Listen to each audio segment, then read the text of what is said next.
Peace and blessings and namaste to all light warriors, workers, and everything in between. It is I, Sophie, today, and I'm headed into the office. I do apologize for being MIA. I was trying to get to learn an individual to see if there was possibly going to be a business partnership. Right? Here's what I want to say, and this is going to be a Rut Row moment. Where are the men? Where are our masculines? I sat on the phone for an hour and a half last night listening to a tirade, an all-out open attack on me from someone who claims to be a divine being. Call me a black devil. Call me evil. Tell me that my views were of the dark side. And what they were referencing was my understanding on economics and politics. It had absolutely nothing to do with spirituality. It was all about the fact that I wasn't willing to wallow in a state of woe is me and self-pity. It was the fact that I believe that everyone in this day and age have the opportunity to make righteous decisions or decisions that will affect their own lives. Because I refuse to not stay in the sunken place and point fingers at a demographic or race of beings as being the sole reason why we aren't able to get ahead in life. Because I took personal accountability for every choice and decision that I made and was encouraging my black brothers to do the exact same thing. Because I pointed out that within a certain time period, there was more black businesses open than any other time period. Within the last, 2 decades. And because I put this position and did not realize that the masculine that I was talking to was dealing with a lack mentality, unhealed mentality, that decided that he himself was going to carry all of the pain and hurt passed down from our ancestors and not even live his own life, not even see the resources that is available. Because I didn't fit with the narrative of calling white devils.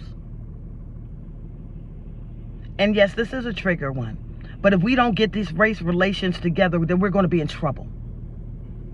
I'm not just here to sit around and talk about everything that is spiritual. I'm well-rounded. I'm diverse in this realm, as we all should be. We all should have the ability to reason and talk on politics, economics, education, things of that nature. The man that I was speaking to for 3 weeks was love bombing me. And I sat quiet. And the reason why I sat quiet is because I knew there's going to be a time where you're going to have to put your money where your mouth is. So I sat and I listened to how special I was. How he had come to this realm to rescue me. How I was the most beautiful thing in the entire world.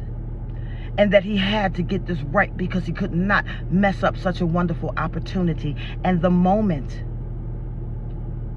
that I held him accountable for his own decision making, everything changed. Unconditional love, huh? Very few know what that means. We turn and toss around words and concepts because it's the norm. Have you experienced it? And even though I did not agree with his stance, I was okay with him believing it. I was okay that that was his perspective. And I said to this gentleman, I'm not here to convince you of one thing or another. This is your reality. You know, your perception is your reality. And if this is what you're seeing, then at one point, I would just say to you, what are you going to do to change it? I said to this gentleman, I was accepting of what it is that, you know, he was having to say, but would he be able or willing to accept the fact that I don't think that way? He got real quiet. And then he says to me, as long as you don't push that down my throat. I didn't bring up the topic. I didn't even want to discuss it. It wasn't me. So everything that he was experiencing started coming out, and he started projecting it on to me. And I found myself trying to defend myself, saying I didn't bring this conversation up. I didn't want to talk about it. I'm okay with what it is that you believe. I'm just telling you, I'm trying to express to you, because you're asking me questions about why I believe. I'm trying to give you the answer, but you're over talking me. Still wearing your emotions on your sleeve. It's going to be very hard for us women to deal or to be in that partnership, or even to some masculines who believe that we need to be submissive. It's going to be very hard when you can't hear us or reason.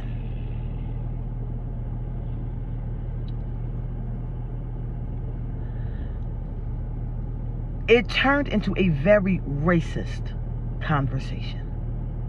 And not that I defend other races. Not that, you know, I don't understand what our people have been through. I have. But what I am also seeing and experiencing is the opportunities come as waves. A lot of you, even you, have the ability to make money from home and not even leave your couch, and that was never the case.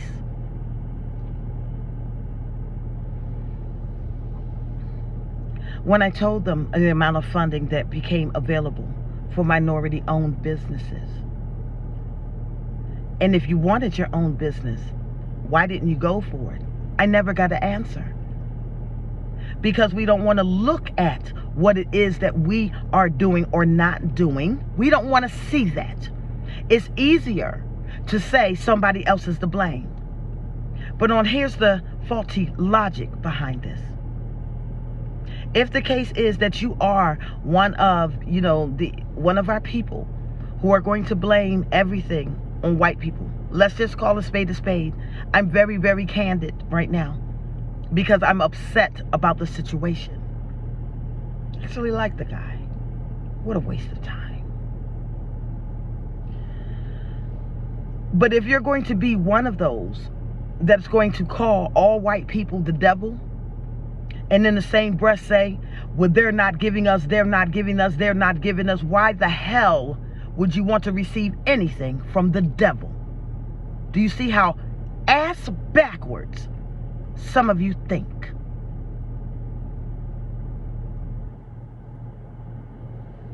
The argument became, and really it wasn't an argument because I had already warned him. I told him, I'm not going to yell. I'm going to sit here and I'm going to reason with you and I'm going to conversate. But if I see that this conversation is starting to go left because you can't process it and it's becoming more emotional than it is factual, then I'm going to end the conversation because I'm not here to fight with you. In all actuality, I don't care what you believe. That's you, in your life. I'm just letting you know that I have a different reality. I think different. That's all. Okay? But going back to this, if you believe that white people are the devil, why do you want a handout from the devil? Make it make sense for me. Make it make sense. If that is the case, why wouldn't you be trying to build your own and achieve that generational wealth? You hate me, but you want me to give you something. You hate me, but you want me to hand you something. You hate me, but you want me to feel guilty about things that I wasn't even around to be. Let's be honest now. I wasn't even around. You hate me because of some of the things that my ancestors did. Yes, I know. There is white privilege. There are people who can benefit off of what their ancestors did. But if you are still processing what it is that you're seeing in this day and age versus what was going on back then, and you haven't seen any growth or opportunity, the problem is not with society. The problem is with you. I asked him when he was going, I had to grow up poor and I had to, okay, me too. Oh, and you don't know what it was like yes, I do. I'm from North Philly. I was in an area where there was projects. What made me different than you? I'll tell you what made me different. I refused to become a product of my environment. That's what made me different. And that's what could make every one of us different. When you hold on to hate and pain and anger so long that it becomes a permanent part of your identity, how do you expect to lead anybody? How do you expect to even show unconditional love? And more importantly, how do you expect to be anybody's husband? First, get your emotional intelligence under control so that I have the ability to be feminine, so I can talk to you in a nurturing way. And if you ask a question, listen to the answer. Don't try to direct the answer to your narrative, and when it doesn't go that way, start over talking and yelling and screaming. That's not a man.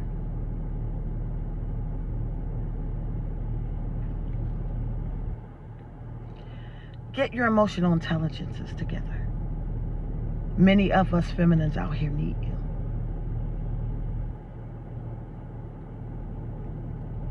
I even had to tell him that. I said, listen, you're asking me a question. I'm trying to answer it. I cannot answer it by over talking you. You won't be able to hear me if I have to yell above you talking to me. So I'm going to sit here and wait for you to get your point out. And when he got his point out, and I started to talk again, I'm a black devil now.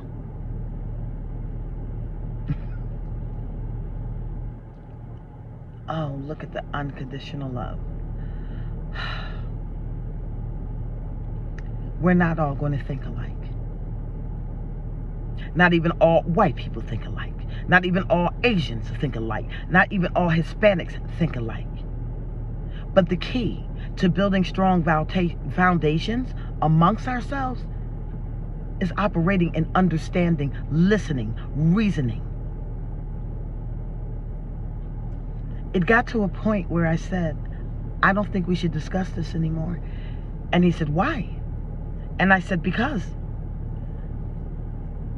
I need to ask you a very serious question. He told me to go ahead. I said, are you more interested in learning,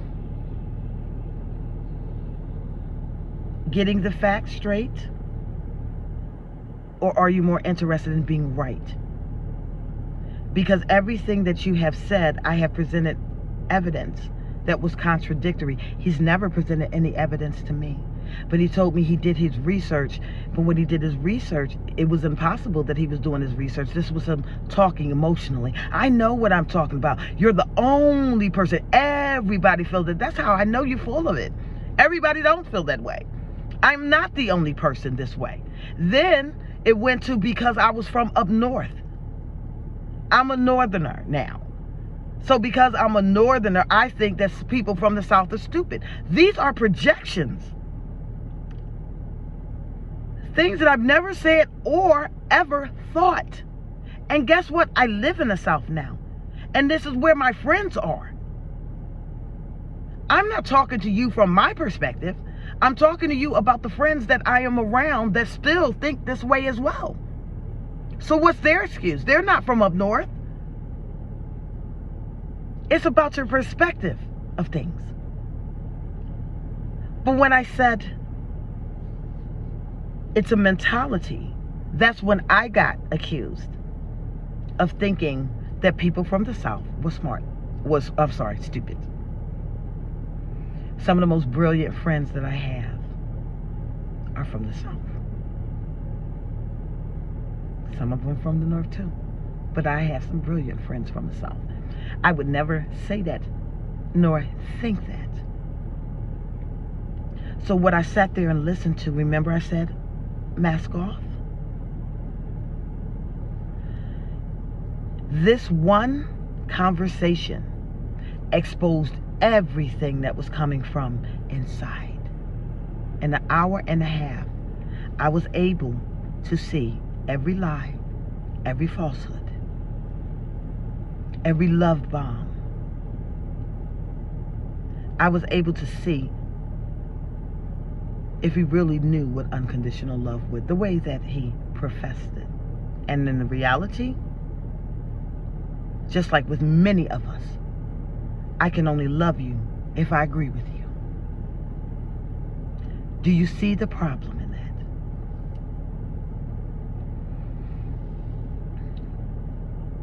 I am so sorry. Not for that person, but for me, because I wasted a lot of time. But I didn't waste too much time because everything was exposed in an instant. And I got to see what was really in the heart. He was the racist. He was.